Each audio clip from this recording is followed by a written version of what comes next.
Ramon Rocha Queiroz.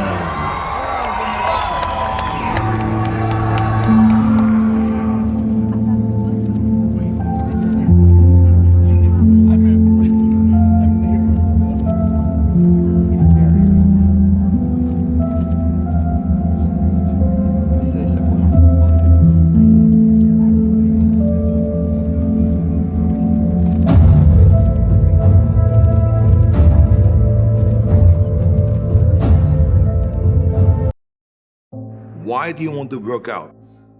What is your goal? The most important thing is that you have a vision, that you have a goal. Because without that vision and without that goal, again, you're drifting around and you're never gonna end up anywhere. People don't become successful just by accident.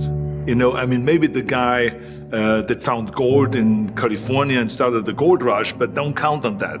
That's the one in a lifetime kind of a situation. So you got to really have a specific goal. And to me, to have that vision that I want to be Mr. Universe, that I want to be the greatest bodybuilder of all time.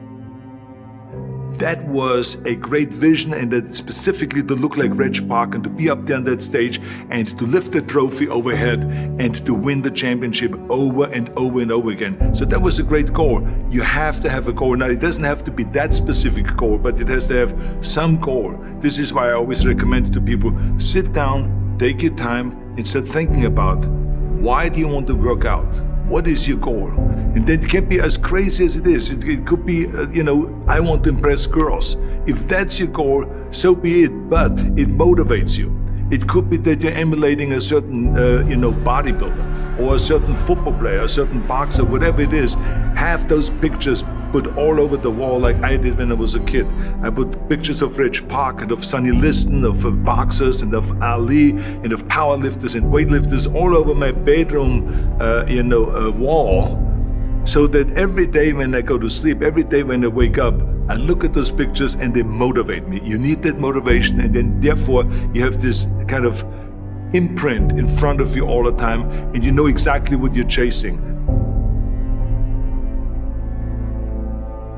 People always come up to me and says, why are you smiling? You're working out 5 hours a day. You're doing the same as the other guys, but the other guys have a sour face. They're pissed off that they have to do another rep or another set or something. I looked forward to another 1,000 reps of sit-ups. I looked forward to another 500 pounds of leg press or squat. I looked forward to doing more and more curls until my arms fall off. Why? Because I knew that every rep that I did and every set that I did and more weights that I lifted, I get one step closer to turning that vision into reality.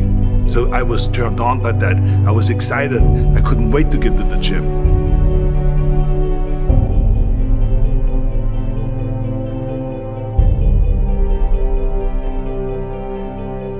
I remember that when I weighed 245 pounds, and Bob Rafelson, the director of Stay Hungry, said to me that I'm interested in having you come in for a reading and work on your acting and all this, because I'm interested in having you in a movie to star with Jeff Bridges and with Sally Fields.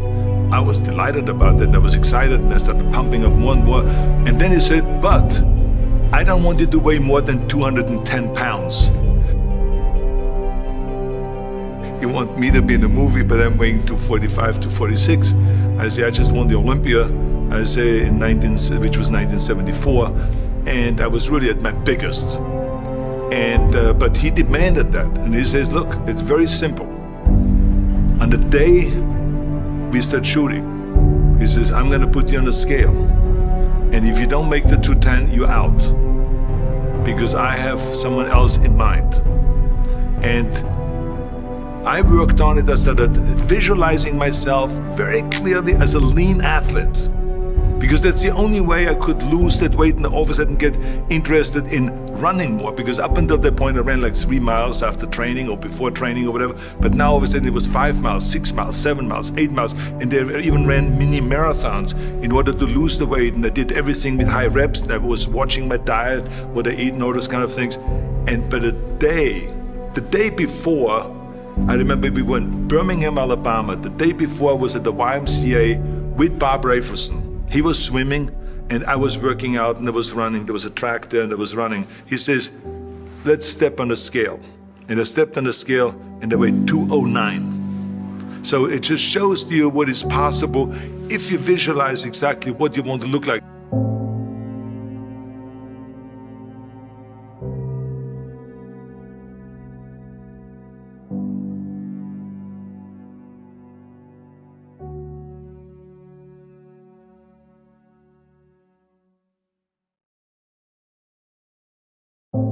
And there was no room for any kind of like, well, I can't get my act together or anything like this, because there's only a certain amount of time. But the key thing again is have the clear vision. Have the specific goal of what you want to accomplish, because then you never go to the gym and you say, the day I feel down a little bit, I don't know what it is all about, I don't know my life, I'm confused. No, I tell you that I was a perfect example of someone that was not confident at all.